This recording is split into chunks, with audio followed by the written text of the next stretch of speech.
how can Texas fix the offense? Steve Sarkisian is not going to give up play calling duties, especially midseason. I never expected that, even if he wanted to give them up, especially because who you're going to give them to? The only guy I can even think of is Neil Brown, and they don't have a similar mindset of offense at all. So that wasn't going to happen. So how do you think we can fix this offense, Gerald? Yeah, and I think it goes back to really like the game plan they had against Oklahoma. I keep harping on this, but like, you know that your offensive line is suspect. You know that Quinn or Arch Manning needs to get into rhythm. You know that you have athletes that frankly are going to win you most of the games, right? So Steve Sarkisian's plan against Oklahoma of getting players in space, getting the ball out of Arch Manning's hands quickly, getting him into a rhythm early, and letting him be a bit of a runner in that game really did show that the offense can move it. And ultimately, you don't have to be an offense that's going to score 35 or 45 points a game because the defense is so good, right? And so, like, if you can find a way, and it sucks to have a guy like Arch Manning have to be in a game manager role because he has such a high ceiling, but he's not getting to that ceiling right now. He's anywhere close to that ceiling right now. So ultimately, like as an offensive coach, like you've got to say, okay, here's where we're at. Our offensive line is suspect. We have our first two running backs are banged up at best, injured at worst, right? So like, how do we get guys like Ryan Niblett out into space? How do we get guys like DeAndre Moore out into space? How do we get guys like Ryan Wingo into space where they can be a supplement to the running game, right? And then when you get those things, because we saw it against Oklahoma, and I keep coming back to it, Texas ran Oklahoma ragged early in the game and then was able to lean on them late with an offensive line that frankly is suspect, right? Oklahoma's defensive line is going to have more NFL guys on it than Texas's offensive line does. But if you watch the third and especially the fourth quarter of that game, it didn't look like it. The Texas offensive line was dominating a group of guys that's going to be playing in the league here next year because Sark ran them sideline to sideline early, got them into space, used the pass to really supplement and hide some of the run, got it out of Arch Manning's hands quick. So guys like David Stone and R. Mason Thomas can't key off on Arch Manning. And then when the game got down to the point where we need to take the air out of the ball, they were able to do that because those guys on the defensive side were tired. And so that's when having big humans, because you can just lean on them. I'm 6'7", you're 6'2". I'm going to just lean on you and get 4 yards of carry like that. It seems simple to me. So maybe it's too simple. I don't know.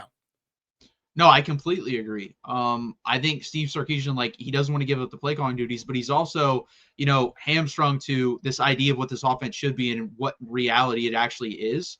I think you saw what the offense is versus Oklahoma. I think the game plan versus Kentucky is what he wants it to be, and it's just not going to work. And I think he may have come to the realization today at the press conference.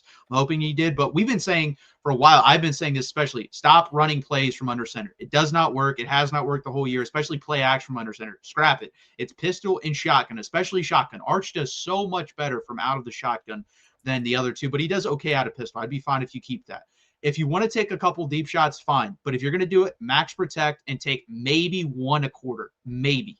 And then another thing, our tight ends struggle in blocking. So can we please stop running 12 personnel? It makes no sense. First off, these guys are not super athletic guys. So even when you get them the ball, they're not going to break these tackles. So don't really need them out there in 12 personnel anyways. And then when they block, they're not very good at it. So stop trying to run out of 12 personnel. I think it's smart to spread it out, run that way. Also, I thought about this, they wanted to go power and duo scheme this year running wise. But all these guys were brought up in the outside zone, inside zone of Sark the past couple years. So just stick with that. Like it worked versus Oklahoma, and we saw none of it versus Kentucky. I think we ran it once or twice, and it was all in the second half. So run it. And then if it doesn't work, tell you what, we run 10 outside zone carries and it doesn't work, fine, adjust at that point. But at least try it, because the one time I saw you do it a lot, it worked, and we won the football game. So I don't understand why you would stop doing it. I do like the wide receiver screens early to stretch the defense out if you can't run the ball. I don't mind those early. Now, if they do work, keep running. If they don't, again, abandon. That's the thing that I think what Sark does too often is when something does work, he gets rid of it. When something does work or doesn't work, he keeps doing it. And I don't understand that. It should be the complete opposite. When something's working, literally just spam it. Just in Madden, run hurry up every time it works and just get on the ball and run it again, run it again. So I think those are some things that you can do. And then run Arch more. We had one, I think, quarterback design run in the game versus Kentucky, maybe 2, and it was a terrible play call. It was a 0 blitz, and we ran a QB power right at it. So it was an atrocious play call. But can we do, I don't know, 6 to 8 just pure design runs of Arch Manning? Because again, it gets him into rhythm. I mean, we have the tape. Whenever he does that and gets hit hard, he's, for whatever reason, starts to complete more passes. When we don't do that early on, like the Kentucky game, he's terrible for a while. So I would like us to do that as well. Yeah, I mean, you're right. Like the Arch didn't have a called run until 10-17 in the second quarter, which was it was like a QB draw, which was weird. Like Arch is not a draw kind of quarterback. That's a QB power kind of quarterback. I'm counting it up. 1, 2, 3, 4, 5. So 6, I guess 6 called runs in the game for Arch Manning, which again, not like that pales in comparison to, I think, what needs to happen, and doing it later in the game. Like that to me, it's not because Arch, again, you could tell in his body language how he feels after he runs. You can tell by his body language how he feels when he gets to be an athlete out there and flex a little bit on him. Like that to me, like it makes too much sense for them not to do it. Especially when you've got questions at the offensive line and questions at running back. Like running your quarterback out of 11 personnel gives you an extra blocker, right? Because you've got a running back in there that can block. Defense is just a game of numbers. It's a running quarterback power. Why it's successful is because you fix the numbers in your favor. Like that is just, again, it seems too simple to me that like he's missing it. I don't know what it is, but you and I could see it. Maybe there's something we're missing. I don't know. Yeah, I think also we haven't seen the Ryan Wingo reverse in a while. I think run that once or twice a game. It doesn't always have to be a Ryan Wingo, but do it with a couple of your playmakers. It works. Like we're not breaking it off for 23 yards, but I think on average we're getting about 5 to 8 yards every time, and I'll take that over just the traditional run game at this point. So yeah, I mean, there's simple things that we need to stick to and do that I have seen work, but the problem is we get away from them. I'm fine with literally if we ran 20 to 25 of the same type of plays over and over and over again if they work, because we don't need that many points. Like if you guaranteed me, and I'm interested to see your number on this, Gerald, but if you could guarantee me 24 points for every game the rest of the way, I am signing up for that, because I think it's going to be really hard for everyone else on our schedule to score. 25 isn't even a real number. I guess it'd be 26 points versus this defense. Is that possible? I think they can do it, but it's going to be really hard because I think Texas has a top 5 defense in the country. Yeah, I think I was thinking 24, 27 maybe at the most, but like there are 2 teams I think on the schedule that have the horses to do that, and that's Georgia and A&M, and we knew that going into the year, right?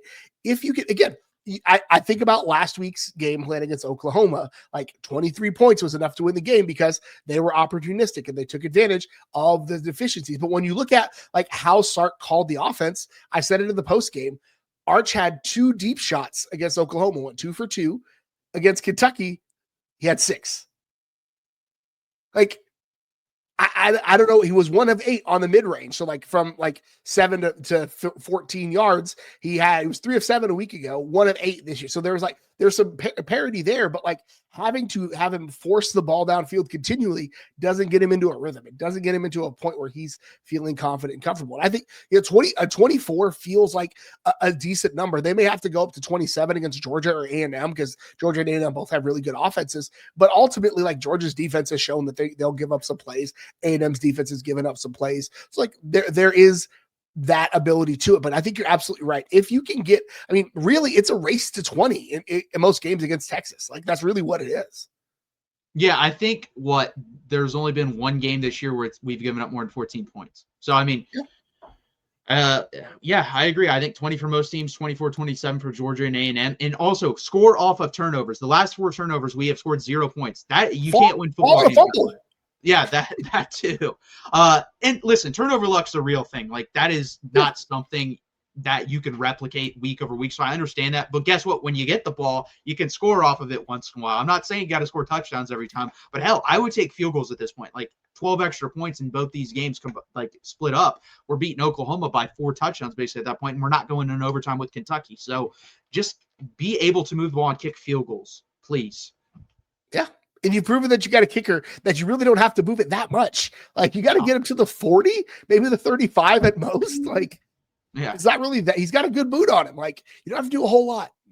No, you don't. This isn't Burt Auburn. You can get it to the 35 to 40, and you're going to hit 85% of the time with that. So I completely agree with what you just said there. Please hit that like button. Please subscribe down below, guys.